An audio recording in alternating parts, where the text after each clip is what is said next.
Hi, you are welcome to lesson 11 of our training on procurement management for works. The title of this lesson is Particular Conditions of Contract of the MDB Contract for Large Works based on FIDIC's second edition of 2017. The PCCs for large works based on FIDIC's second edition as applied in MDB funded projects are composed of four parts as follows. Part A is contract data. Part B talks about special provisions.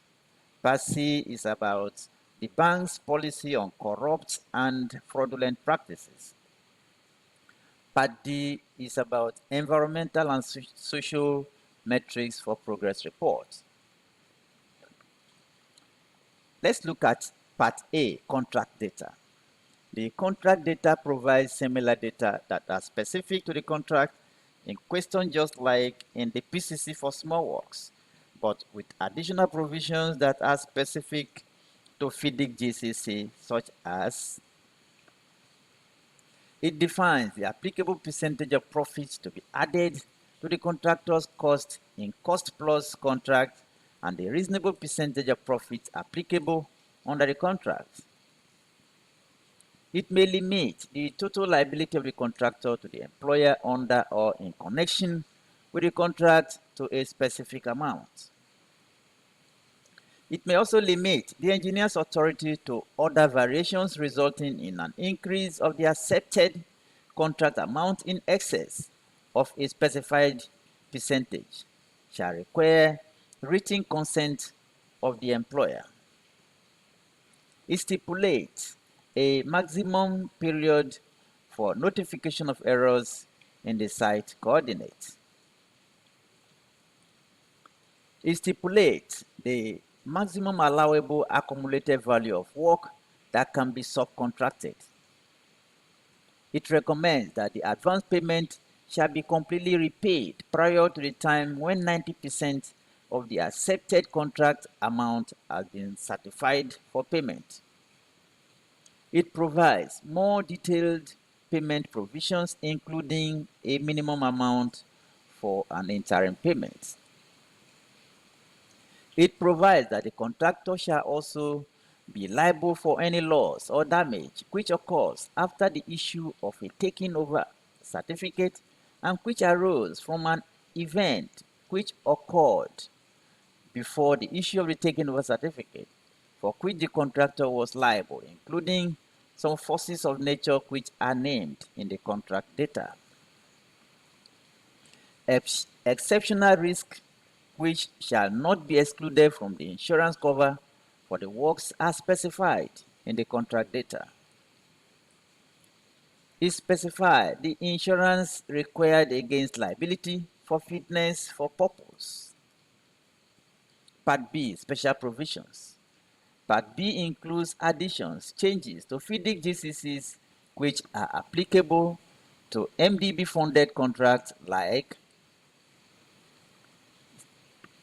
sexual exploitation and abuse and sexual harassment, gender neutral language, and in particular to introduce MDB's anti-corruption policies.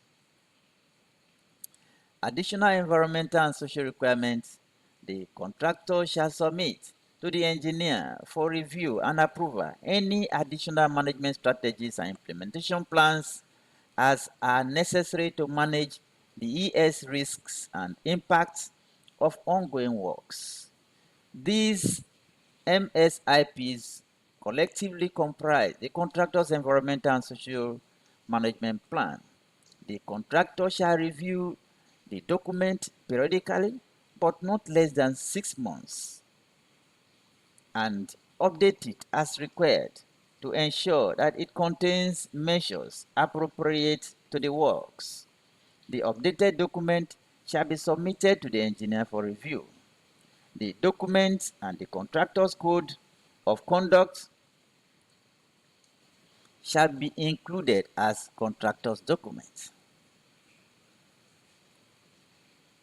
It introduces additional requirements to the FIDIC provisions concerning several topics like health and safety management plan by the contractor, International Labour Organization core labor standards, taxes, and duties. It includes an appendix modifying slightly the FIDIC general conditions of dispute avoidance or adjudication board agreement. Part 3 of the PCC modifies policies on corrupt and fraudulent practices.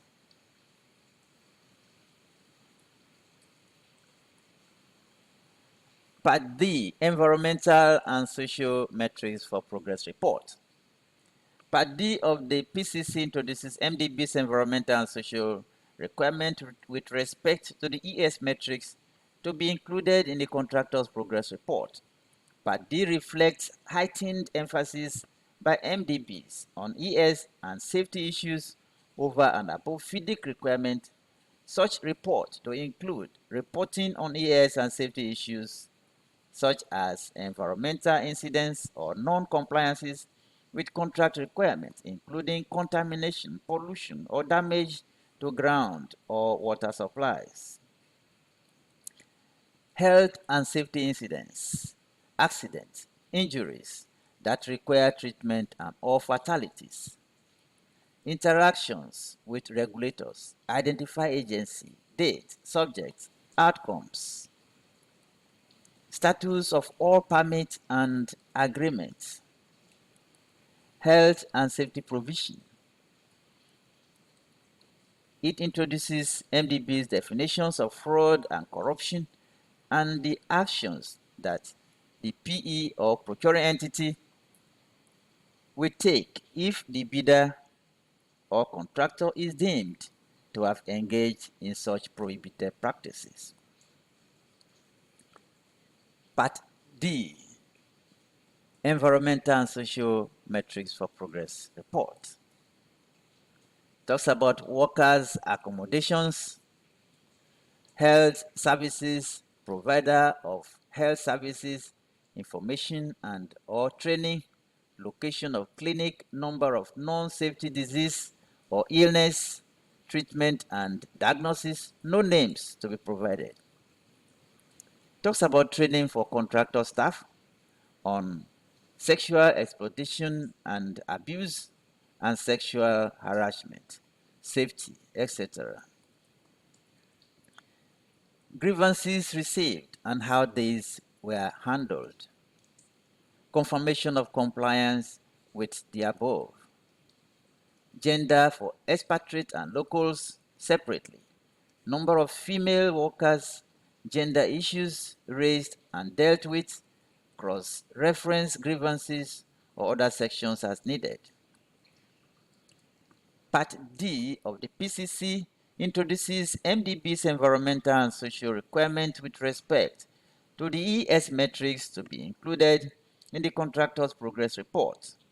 Part D reflects heightened emphasis by MDBs on ES and safety issues over and above FIDIC requirements. Such report to include reporting on ES and safety issues such as environmental incidents or non-compliances with contract requirements, including contamination, pollution, or damage to ground or water supplies.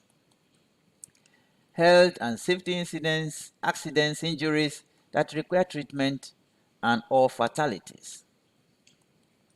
Interactions with regulators, identify agency, dates, subjects, outcomes, status of all permits and agreements, health and safety provision. It introduces MDB's definitions of fraud and corruption and the actions that the procuring entity or MDBs will take if the bidder or contractor is deemed to have engaged in such prohibited practices.